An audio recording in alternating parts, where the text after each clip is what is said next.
यह अपडेट संबंधित होगा प्रधान शिक्षकों के केस से संबंधित।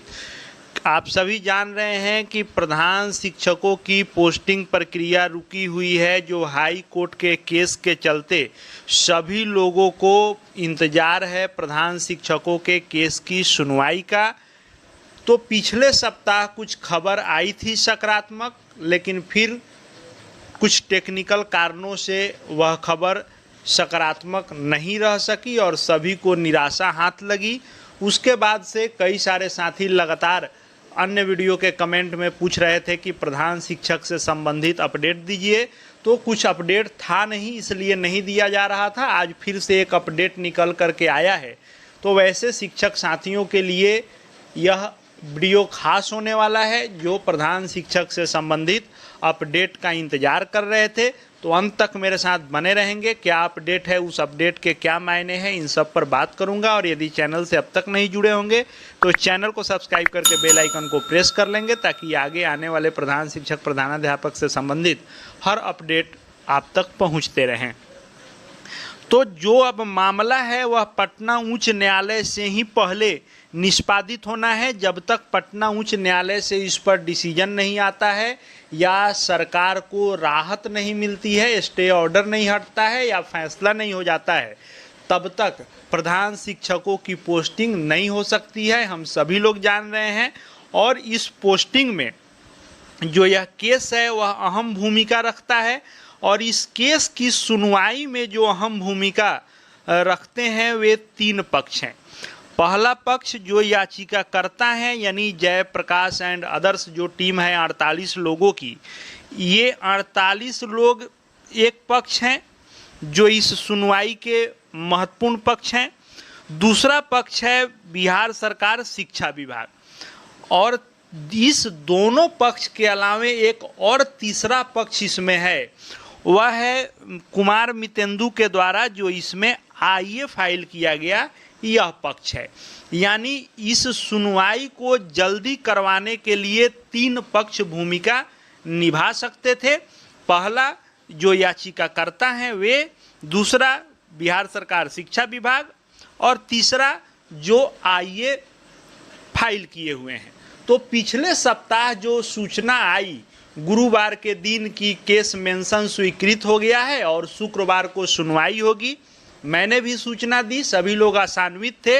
लेकिन वह जो प्रयत्न किया गया था वे आईए फाइल करने वाले कुमार मितेंदु जी के द्वारा वह कोशिश की गई थी। लेकिन बाद में उनके द्वारा बताया गया कि कुछ टेक्निकल जो चीज़ें थी उसके वजह से उनका यह प्रयास सफल नहीं रहा। टाइड अप डे इत्यादि सामने आया कि उसके चलते सुनवाई नहीं हो सकी। हालांकि जो लोग धैर्य बहुत जल्दी खो दे रहे हैं वे बार बार कहते हैं कि ये अपडेट मत दीजिए, लेकिन अधिकांश साथी अपडेट चाहते हैं। उनके लिए मैं अपडेट बताने वाला हूं कि इस अपडेट में क्या खास है। तो मितेंदु जी का प्रयास सफल नहीं रहा। अब दो पक्ष और आते हैं, एक है याचिकाकर्ता और दूसरा शिक्षा विभाग बिहार सरकार। इन सभी पक्षों के अलावे एक महत्वपूर्ण पक्ष है जो अलग से अप्रत्यक्ष रूप से इस प्रधान शिक्षक केस की सुनवाई के लिए जीतोड़ मेहनत कर रहे हैं। एक टीम है, एक समूह है, वे सभी प्रधान शिक्षक अभ्यर्थी ही हैं और शुरू से अभी तक देखा जाए तो उनका हर प्रयत्न काबिले तारीफ है। ये बहुत लोग आलोचना करने वाले उनका आलोचना भी कर सकते हैं, लेकिन मैं उस प्रयत्नों को काबिले तारीफ मानता हूँ, इस सेंस में कि याचिकाकर्ता तो अपने हिसाब से काम करेंगे, आईए भी फाइल करने वाले अपने हिसाब से कर रहे हैं। लेकिन विभाग जो है, इस विभाग पर जब तक आप दबाव नहीं बनाएंगे, रिक्वेस्ट नहीं करेंगे या संज्ञान में बार बार नहीं देंगे, तब तक विभाग के पास एक काम तो है नहीं। अगर प्रधान शिक्षक एक मामला रहता तो विभाग स्वतः संज्ञान में ले लेता, लेकिन ऐसे कई मामले जो है शिक्षा विभाग के पास हैं, इसलिए शिक्षा विभाग को बार बार संज्ञान में देना जरूरी है। और जो जिस टीम की मैं बात कर रहा हूं, जो लोग शुरू से गांधी मैदान में कई बार बैठक किए, टीम बनाए, लीगल टीम बनाए, उसके बाद अन्य जिलों से समन्वय स्थापित किए, एक बड़ी बैठक किए और उसके बाद जहां जहां कोशिश किया जा सकता था, मंत्री से लेकर के अधिकारी से लेकर के हर जगह उन्होंने अपनी कोशिश जारी रखी। उसमें से एक नाम यदि आप सोशल मीडिया से जुड़े हुए होंगे तो पक्का आपने सुना होगा, बलवंत सिंह जी का नाम। ये समस्तीपुर से आते हैं और ये इस टीम को मुख्य रूप से लीड भी कर रहे हैं, यानी इस टीम के मुख्य नेतृत्वकर्ताओं में से एक हैं। अन्य लोगों की भी इसमें सराहनीय भूमिका है, लेकिन इनका नाम मुखरता से आपने सुना होगा। और इनका जो बार बार कोशिश रहा वह माननीय मंत्री विजय कुमार चौधरी के पास रहा। और आप जान रहे हैं कि विजय कुमार चौधरी जी का सरकार में ओहदा बड़ा है, नीतीश सरकार में उनकी पकड़ अच्छी है और पार्टी में भी उनका स्थान बढ़िया है। वे सरकार को अच्छे से देखते भी हैं और शिक्षा विभाग में चूंकि वे शिक्षा मंत्री रहे हैं तो खास करके शिक्षा विभाग के मैटर को भी अच्छे से समझते हैं। और बलवंत सिंह जी चूंकि उन्हीं के क्षेत्र से हैं तो बलवंत सिंह जी का विजय कुमार चौधरी के पास जान पहचान अच्छा है, इसलिए बार बार ये उनके पास कोशिश किए और इनका प्रयत्न यही था कि माननीय मंत्री के माध्यम से शिक्षा विभाग के पास इस बात को बार बार पहुंचाया जाए कि विभाग केस को मेंशन कराए। और इसमें ये सफल होते दिखे हैं और आज बलवंत सिंह ने ही अपने सोशल मीडिया आईडी से व्हाट्सएप इत्यादि पर यह सूचना दी है कि आज केस मेंशन हो गया है, शिक्षा विभाग के द्वारा ही हुआ है, क्योंकि ये प्रत्यक्ष रूप से इनकी इसमें कोई भूमिका नहीं है, क्योंकि यह याचिकाकर्ता नहीं है। ये उन समूह में शामिल है जो चाहते हैं कि शिक्षा विभाग जिस प्रक्रिया के तहत कर रही है उसी के तहत जल्दी कर दे, तो उस टीम में से ये हैं। प्रत्यक्ष रूप से कोई रोल नहीं है, लेकिन अप्रत्यक्ष रूप से इनका इसमें अच्छा रोल है। और इन्होंने शिक्षा विभाग का ही यह सूचना दिया है कि शिक्षा विभाग की ओर से सरकारी वकील ने ही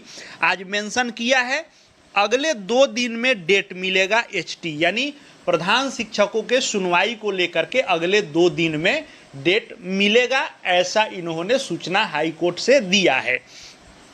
अब इसके क्या मायने हैं तो देखिए, केस मेंशन हो गया। अब केस मेंशन के बाद कोई तारीख तय नहीं होती है कि आज मेंशन हुआ तो कल ही सुनवाई होगी। अब कोर्ट इसको कब लिस्टिंग करता है इस पर डिपेंड करता है। तो पूरी संभावना बन रही है कि बुधवार गुरुवार को सुनवाई हो सकती है। अब बहुत सारे लोग कहेंगे कि बुधवार को सुनवाई नहीं हो सकती है क्योंकि उस दिन फ्रेश केस सुना जाता है। तो बुधवार शुक्रवार को सही बात है कि फ्रेश केस को एडमिट किया जाता है, सुना जाता है, लेकिन कोई महत्वपूर्ण मुद्दा है उसको भी सुना जाता है। और गुरुवार को पुराने मुद्दे या जिसमें सुनवाई फाइनल होने वाली रहती है और खासकर शिक्षा विभाग के मुद्दे को गुरुवार को निश्चित रूप से सुना जाता है। तो या तो इस केस की सुनवाई इसी सप्ताह गुरुवार को निश्चित रूप से हो जानी चाहिए। केस आज मेंशन हो गया है, तो यदि किसी कारणवश नहीं हो पाता है तो जब मेंशन हो गया है तो ज़्यादा दिन नहीं लगेगा, या तो इस बुधवार गुरुवार को हो जाए या अगले बुधवार गुरुवार को हो जाए। यानी जो मैं बार बार कह रहा हूं कि यह सप्ताह निर्णायक होगा, तो निश्चित रूप से इस सप्ताह लिस्टिंग हो सकती है। सुनवाई पूरा चांस है कि इस सप्ताह हो जाए, नहीं तो मैक्सिमम 3 जुलाई का डेट जो लोग बता रहे हैं कि गुरुवार है वह तो निश्चित रूप से हो जाना चाहिए। लेकिन अभी भी मैं आशान्वित हूं कि इसी गुरु